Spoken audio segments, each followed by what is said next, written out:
In determining whether you are a witch, courts relied on three kinds of evidence: confession, testimony of two eyewitnesses to acts of witchcraft, or spectral evidence.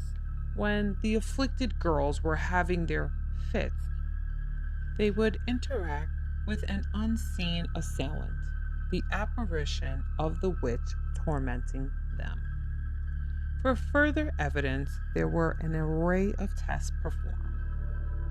First one would be a swimming test.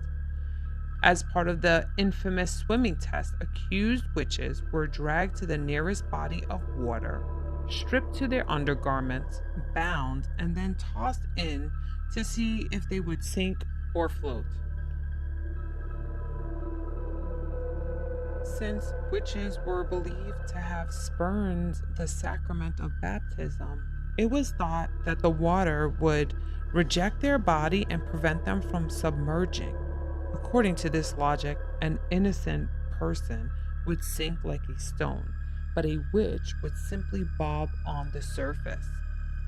The victim typically had a rope tied around their waist so they could be pulled from the water if they sank, but it wasn't unusual for accidental drowning deaths to occur. The second test was the prayer test.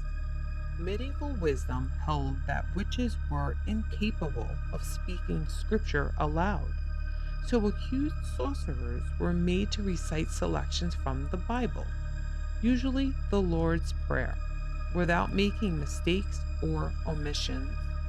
While it may have simply been a sign that the suspected witch was illiterate or nervous, any errors were viewed as proof that the speaker was in the league with the devil. This twisted test of public speaking ability was commonly used as hard evidence in witch trials.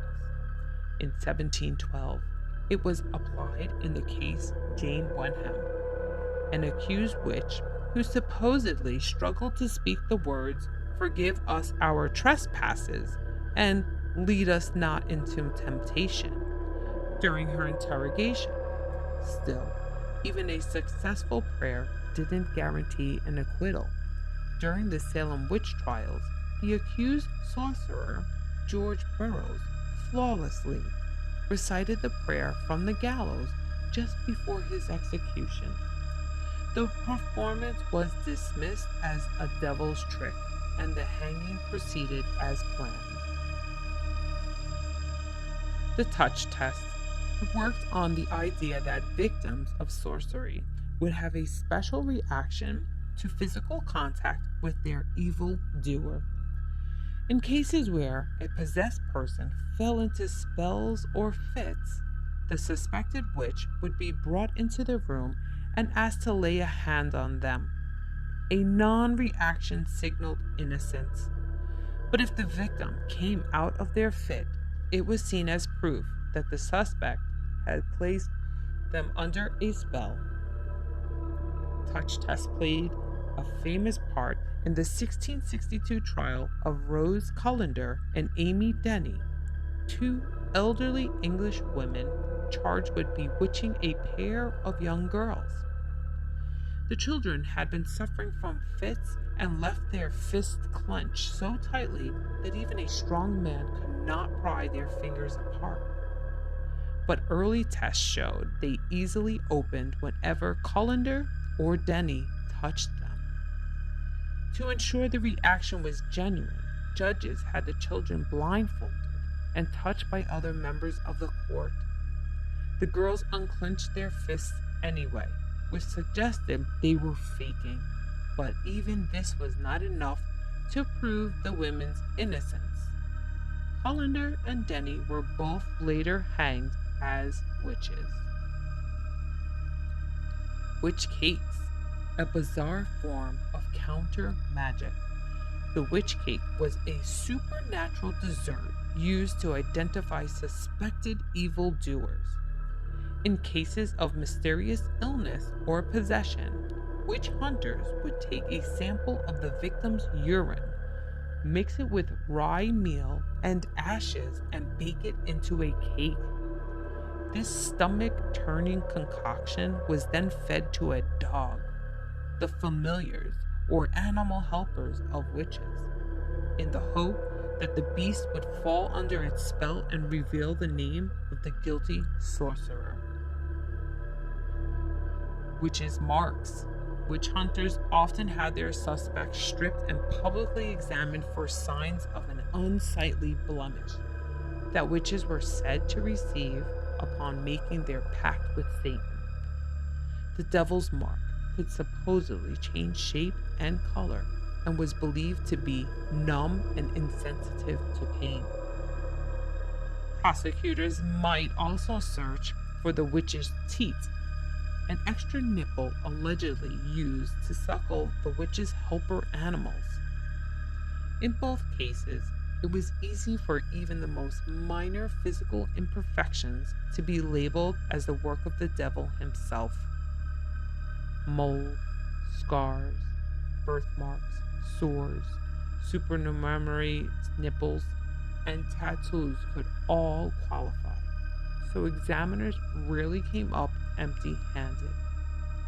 In the midst of the witch hunt, desperate villagers would sometimes even burn off or cut off any offending marks on their bodies, only to have their wounds labeled as proof of a covenant with the devil. Pricking and scratching tests. If witch hunters struggled to find obvious evidence of witches' marks on a suspect's body, they might resort to the ghastly practice of pricking as a means of sussing it out. Witch hunting books and instructional pamphlets noted that the marks were insensitive to pain and couldn't bleed, so examiners usually specially designed needles to repeatedly stab and prick at the accused person's flesh until they discovered a spot that produced the desired results. In England and Scotland, the torture was eventually performed by well-paid professional prickers. Many of them were actually con men who used dull needle points to identify fake witches' marks. Along with pricking, the unfortunate suspect might also be subjected to scratching by their supposed victims. This test, based on the notion that possessed people found relief by scratching the person responsible with their fingernails until they drew blood. If their symptoms improved after clawing at the accused's skin, it was seen as partial evidence of guilt. Lastly, incantations, also known as charging. This test involved forcing the accused witch to verbally order the devil to let the possessed victim come out of their fit or trance. Other people would also utter the words to act as a control, and judges would then gauge whether the statements had any effect on the victim's condition. Chargers were famously used in the 16th century witch trial of Alice Samuel and her husband and daughter, who were accused of bewitching 5 girls from the wealthy Throckmorton family. During the proceedings, judges forced the Samuels to demand that the devil release the girls from their spell by stating, "As I am a witch, so I charge the devil to let Mistress Throckmorton come out of her fit at this present." When the possessed girls immediately recovered, the Samuels were found guilty and hanged as witches.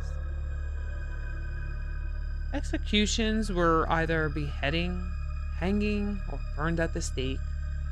Or you may have died before you made it to trial, which was a huge disappointment to the public, because during those times, public humiliation and death was entertainment.